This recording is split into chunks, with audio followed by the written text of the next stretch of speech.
નમસ્કાર મિત્રો, તો સ્વાગત છે એક નવા વિડીયોમાં. સો ફ્રેન્ડ્સ, આજના વિડીયોમાં આપણે તાપી જિલ્લામાં ફરવા માટેની ટોપ 10 જગ્યાઓ વિશે જાણીશું. તો ચાલો વિડીયોને શરૂ કરીએ. Number 10, Chacharbunda view point.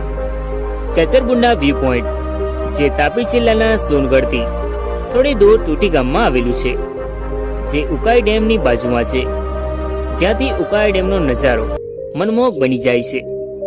આ જગ્યા ચોમાસાની ઋતુમાં મનમોહક બની જાય છે. અહીં તમે ફેમિલી સાથે પિકનિક અને ફોટોગ્રાફી માટે આવી શકો છો. નંબર 9, ચિમેર ધોધ. ચિમેર ધોધ એ તાપી જિલ્લાની નજીક ફરવા માટેના મુખ્ય સ્થળોમાંનું એક છે. આ ધોધ તાપી જિલ્લાના ચિમેર ગામ પાસે આવેલો છે. આ ધોધને ચિમેર ઘોઘા તરીકે પણ ઓળખવામાં આવે છે. આ ધોધ ચિમેર ગામથી લગભગ 2 કિલોમીટર દૂર છે. અહીં તમને પહાડી વિસ્તાર જોવા મળે છે. આ ધોધ જંગલની અંદર આવેલો છે. આ ધોધ ગુજરાતનો સૌથી ઊંચો ધોધ છે. અહીં તમને સુંદર નજારો ચોમાસાની અંદર જોવા મળે છે. વરસાદની મોસમમાં આ જગ્યા સ્વર્ગથી ઓછી નથી. અહીંયા તમે ધોધનો આનંદ માણી શકો છો. નંબર 8, ગૌમુખ મહાદેવ મંદિર.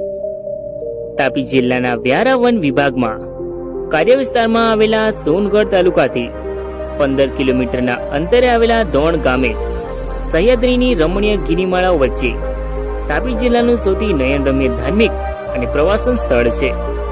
સોનગઢથી ઓટા જતા રસ્તા પર પહાડોની વચ્ચે ગીચ જંગલમાં આવેલું ગૌમુખ મહાદેવ મંદિર પ્રકૃતિ પ્રેમીઓ માટે અદ્ભુત આકર્ષણ ધરાવે છે. અહીંયા એક ઝરણું વહે છે, જે ગૌમુખમાંથી પસાર થઈને આગળ જતા જમીનમાં લુપ્ત થઈ જાય છે. અહીં આવીને તમે દર્શન કરી શકો છો. નંબર 7, ગુસમાઈ માડી પદમ ડુંગરી. પદમ ડુંગરી ઇકો ટુરિઝમ સેન્ટર જતા રસ્તામાં આદિવાસી સમુદાયની શ્રદ્ધા દેવી ગુસમાઈ માડીનું મંદિર આવેલું છે. આ મંદિર સાથે અનેક કથાઓ અને વાર્તાઓ જોડાયેલી છે. આ મંદિરને ચમત્કારી મંદિર તરીકે ઓળખવામાં આવે છે. અહીંયા આજુબાજુનું લીલુંછમ વાતાવરણ આનંદ આપે છે.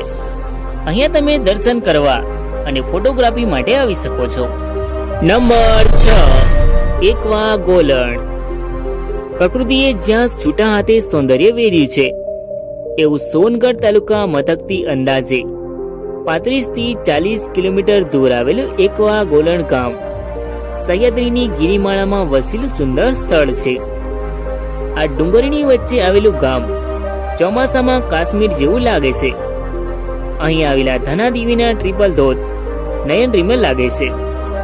ચોમાસાની ઋતુમાં ડુંગરો પરથી પડતા નાના નાના ઝરણાઓ આ સ્થળને અનેરું સૌંદર્ય આપે છે. તમે અહીંયા પિકનિક માટે આવી શકો છો. નંબર 5, થૂટી ગામ.